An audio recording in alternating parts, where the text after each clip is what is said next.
You know, it's funny, one of my favorite memories of her is before all the bad stuff happened. You mean teenagers? Yes. We were in a shoe store in Sierra Vista. And we came out, and she doesn't even remember this, but we came out of that shoe store and it was raining. And she said, "We're going to get wet." I said, "That's okay." And I grabbed her hand and we ran across the parking lot to the car. And it was like we were free, you know, just the two of us.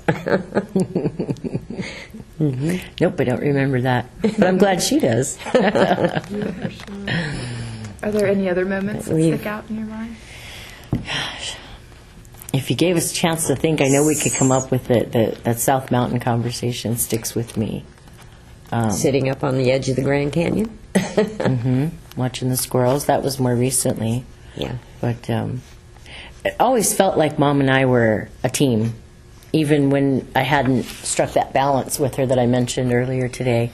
When you, as you're growing up as an adult, there's a point where you reach in a relationship with your parents where you start feeling like an equal, that they aren't the disciplinarian, they're not mom and dad anymore, and you're not the little kid. You're an adult, they're an adult, and you begin a different phase of your relationship. And Mom and I had secrets when we were growing up that the boys didn't know about, you know, and things that we were in cahoots over, like the grocery bill, you know, and how we were skimping and saving and they didn't know it, you know, and because it was her and I, and then it was, the two boys and all the friends that we had, it was all a bunch of guys.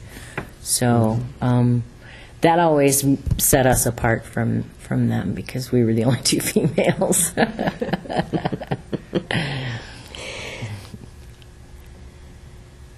Yeah, I can't. There's too many to choose. Yeah. They all start running through your mind, and because there's a lot of them. There's a lot of them. A lot of conversations. Mm-hmm. My mom is not a trained counselor, but she does a really good job at it. Her counselor in Phoenix asked if I wanted a job, though. Yeah, she's been very, very strong in allowing her kids to be themselves and helping guide us through that process, because you don't always find yourself easily, you know. So I remember a time when she came home, when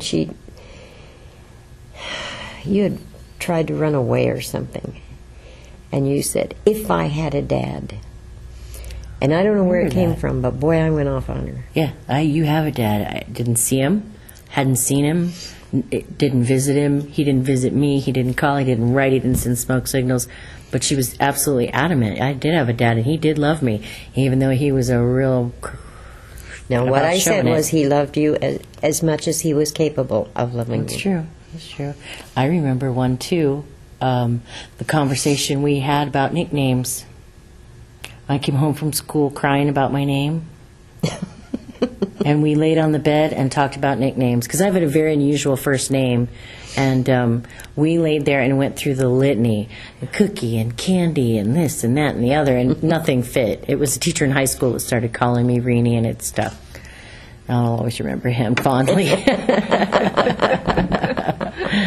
So there's a lot of them. There's a lot of them. So.